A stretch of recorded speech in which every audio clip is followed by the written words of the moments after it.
اور مسلمانوں کے حقوق کے تحفظ کی بات کی گئی تھی۔ 1930 میں علامہ محمد اقبال اپنے مشہور خطبہ الہ آباد میں مسلمانوں کی الگ ریاست کو تمام مسائل کا حل قرار دیتے ہیں۔ اگلے سال گول میز کانفرنس میں علامہ اقبال پھر مسلمانوں کے لیے ایک الگ ریاست کا مطالبہ کرتے ہیں، مگر کانگریس تقسیم کے کسی فارمولے پر تیار نہیں ہوتی۔ 1933 میں چودھری رحمت علی ایک پمفلیٹ ناؤ اور نیور میں نئی مسلم ریاست کا نام پاکستان تجویز کرتے ہیں۔ قائد اعظم مایوس ہو کر لندن چلے جاتے ہیں، پھر علامہ اقبال کی درخواست پر 1934 میں واپس آتے ہیں اور پھر اپنی ساری زندگی مسلمانوں کے لیے وقف کر دیتے ہیں۔ 1937 میں عام انتخابات منعقد ہوتے ہیں، جس میں کانگریس 1585 صوبائی نشستوں میں سے 707 جیت جاتی ہے، جبکہ مسلم لیگ کے حصے میں 106 نشستیں آتی ہیں۔ اس الیکشن کے بعد کانگریس حکومت بناتی ہے، مگر مسلمان اپنے حقوق سے محروم رہتے ہیں۔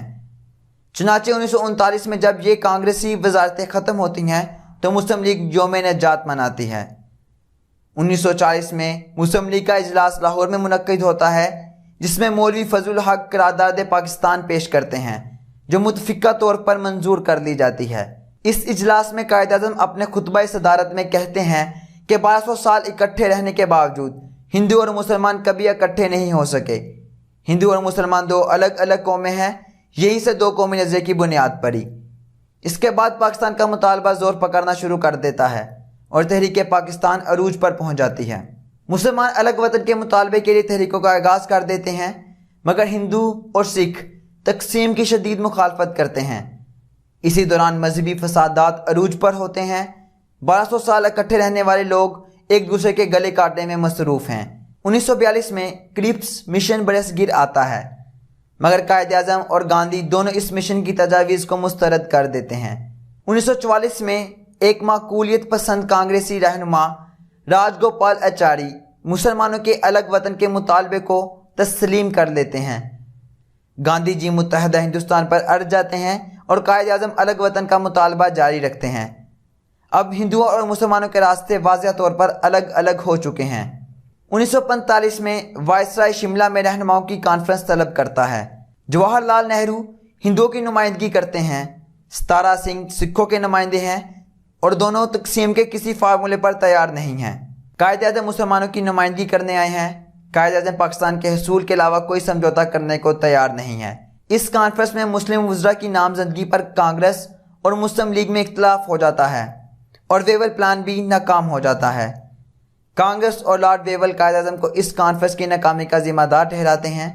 ویول پلان کی ناکامی کے بعد لارڈ ویول عام انتخابات کا اعلان کرتے ہیں۔ کانگریس متحدہ ہندوستان اور مسلم لیگ پاکستان کے مطالبے کے ساتھ میدان میں اترتی ہے۔ دونوں جماعتیں الیکشن مہم میں خوب جان لڑاتی ہیں۔ یہ انتخابات جداگانہ طریقے پر منعقد ہوتے ہیں۔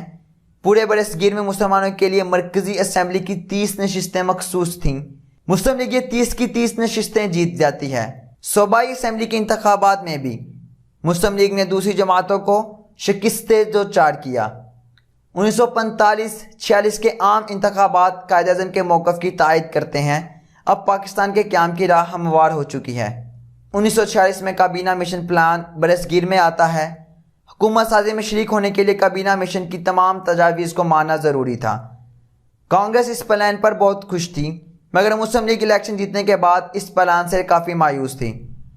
توقع یہی کی جا رہی تھی کہ قائد اعظم اس پلان کو ماننے سے انکار کر دیں گے اور مسلم لیگ حکومت سازی میں حصہ نہیں لے سکے گی، لیکن قائد اعظم نے اس پلان کو منظور کر کے کانگریس کو ورطہ حیرت میں ڈال دیا۔ اب کانگریس نے آدھا پلان منظور کیا، حالانکہ بوڑھی حکومت میں شامل ہونے کے لیے پلان کو مکمل تسلیم کرنا ضروری تھا۔ قائد اعظم کے مطالبے کے باوجود حکومت برطانیہ نے پلان نافذ کرنے سے انکار کر دیا۔